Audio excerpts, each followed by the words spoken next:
Well, good morning. I'm being very cautious about that coronavirus. 6 feet away, I have a spoon. Scratch your face with a spoon. Wash your hands a lot. Keep 6 feet away.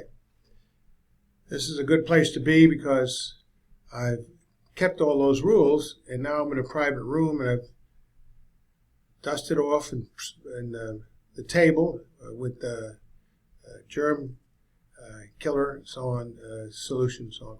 Anyway, we've looked at radioactive dating methods, and they actually support a young Earth. And they go against an old Earth. As a matter of fact, they're not reliable because we don't know in the past what radioactive rates there were.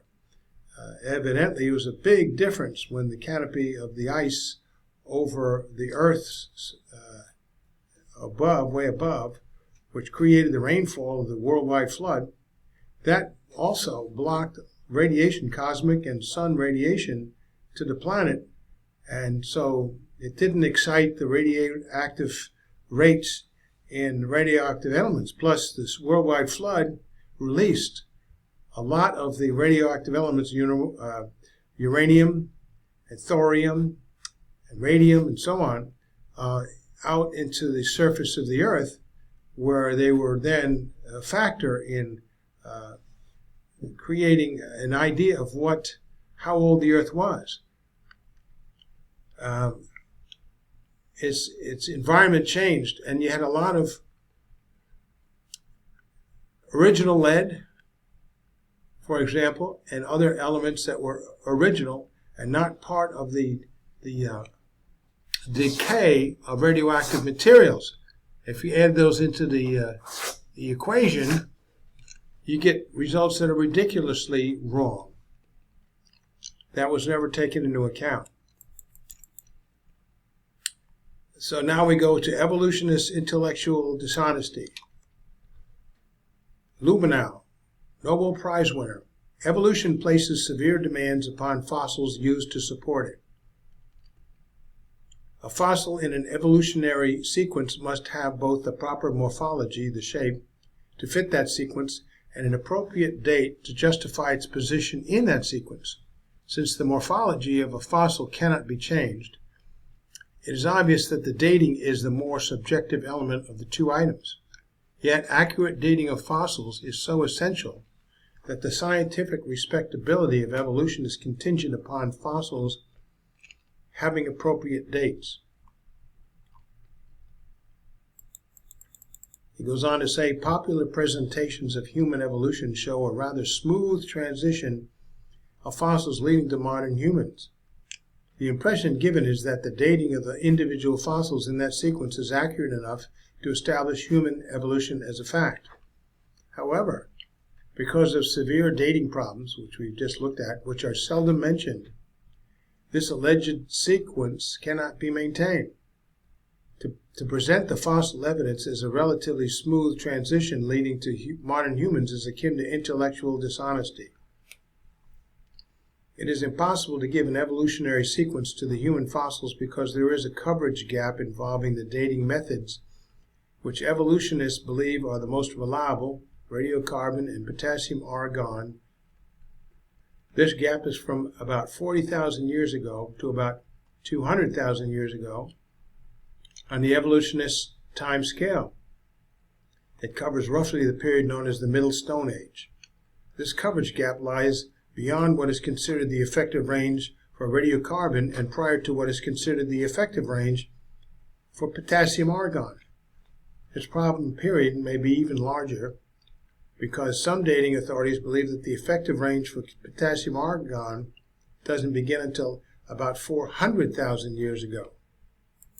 Many of the older fossils are found at sites that lack the volcanic rocks necessary for potassium argon dating, and hence cannot be dated by this method at all.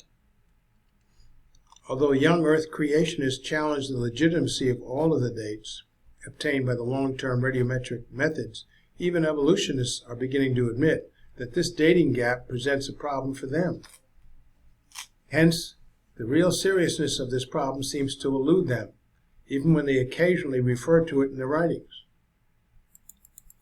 In the past 15 years, the major focus of human evolution has shifted from the origin of all humans to the origin of modern humans, and the very time during which humans are alleged to have evolved from their supposed more primitive human ancestors is the period covered by this gap.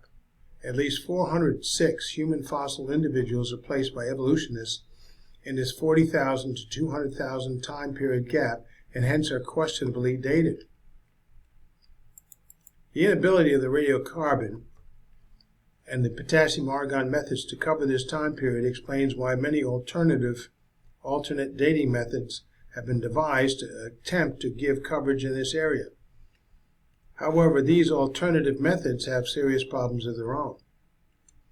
Of the 84 anatomically modern Homo sapiens fossil individuals dated by evolutionists beyond 40,000 years, 59 of them, 70%, fall into this 40 to 200,000 year gap. Anatomically modern Homo sapiens fossils that are dated more recently than 40,000 years of age are not of great significance for evolutionary purposes and are not under consideration here. There are 4 Neanderthal fossil individuals that are dated more recently than 40,000 years.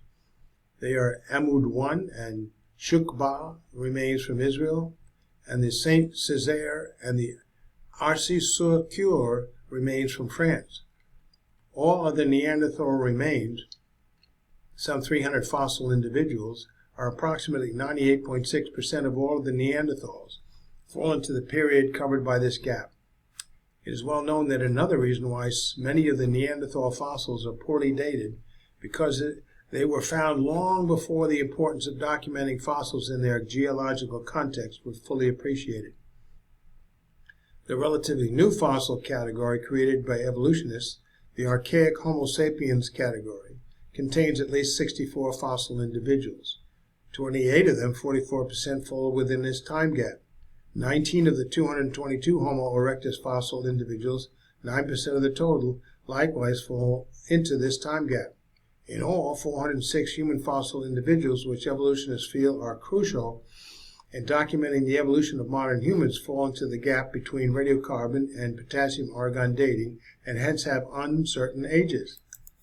Creationists have noted an interesting pattern in evolutionist writings regarding the dating of fossils. Shortcomings of a dating method in current use are not generally acknowledged by evolutionists. Only when they feel they have devised a better method for a specific period of time do they publicly admit the weaknesses of the method they have been using previously. The result is that the public assumes that the dating methods used at any given time are adequate, whereas the dating specialists working with those methods know that this is not necessarily the case. The latest illustration of not admitting the uncertainties of older dating fossils until newer ones have been developed centers around a new method proposed for dating human fossils in this 40 to 200,000 year time period. This new method, announced in the Journal of Science, involves racemization of amino acids in ostrich eggshell. The amino acid method was developed some time ago for dating bone material at archaeological sites.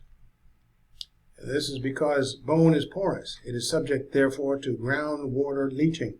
Hence, the method fell into disfavor because it gave questionable dates. However, because ostrich eggshell is thought to be a rather closed system, it is claimed that items found in association with it can be dated more accurately by the amino acid racemization method. The admissions now being made about the dating methods that had been previously used by evolutionists to cover this time period are particularly interesting. These admissions have profound implications for human evolution. In the Science magazine article on ostrich eggshell dating, the authors state that many of the dates assigned to human fossils in this 40 to 200,000 year period based on the older methods were only provisional. Oh, now you tell me. And that all such dating is uncertain. Wow, these are remarkable admissions in an article in a published magazine by scientists who are geologists who think they are evolutionists. Anyone familiar with the paleoanthropological literature knows that this is not the way most of the dates for fossil discoveries in that time period have been presented. This is it, set in stone. This time period is critical for human evolution, and evolutionists have consistently claimed a degree of certainty in their dating, which now appears to be unjustified. The author does not wish to imply that the ostrich eggshell dating method is a legitimate one. The point is that for evolutionists to claim that they now have a better method for dating human fossils discovered in the future does not correct the inaccurate dates of human fossils that were discovered in the past. The dating flaws of the past cannot be rectified because many of those fossil sites have been destroyed or altered, so that reconstruction to allow for redating of fossils after the fact is not possible. And the textbooks haven't been changed either. And to find ostrich eggshell that can be shown to have been in unquestioned association with those previously discovered fossils is virtually impossible. The uncertainty of fossil dates in the Middle Stone Age is just the tip of the iceberg. For evolutionists, the problem is far more serious, but few are willing to acknowledge it. William Howes, Harvard University, states that the dating problem involved the entire Middle Pleistocene 100 to 700,000 years ago, according to evolutionists.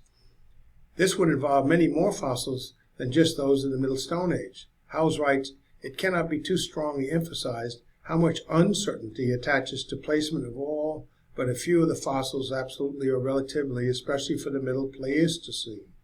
Creationists recognize that the problem is far greater than even Howell suggests, but it is refreshing to know that some evolutionists are speaking frankly about the dating problems involving the human fossils. Human evolution demands precise dating of the relevant fossils.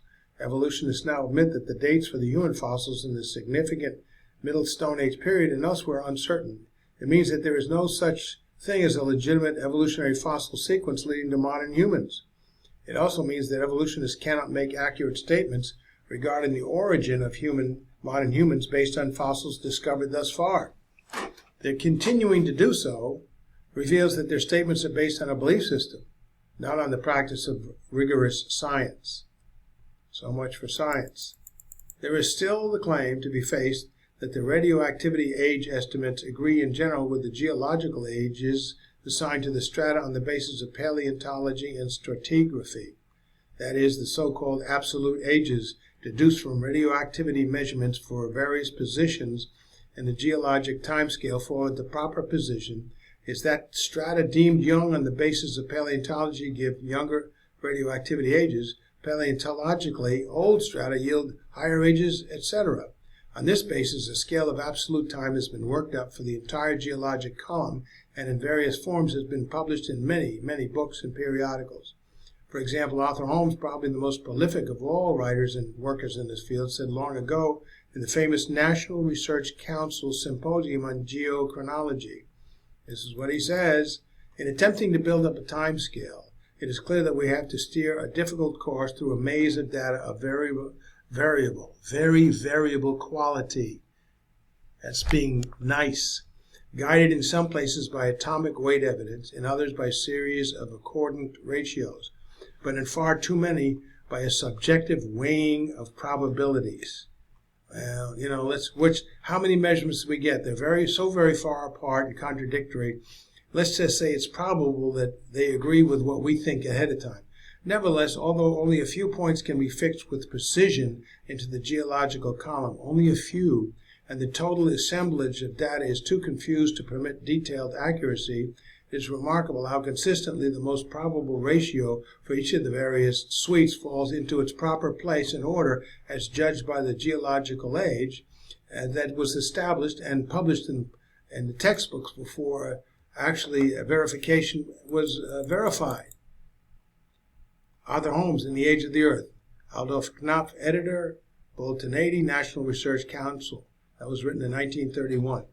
Still relevant today. A major reason for the supposed concordance between the radioactivity and paleontological timescales is evident from this remarkable quotation.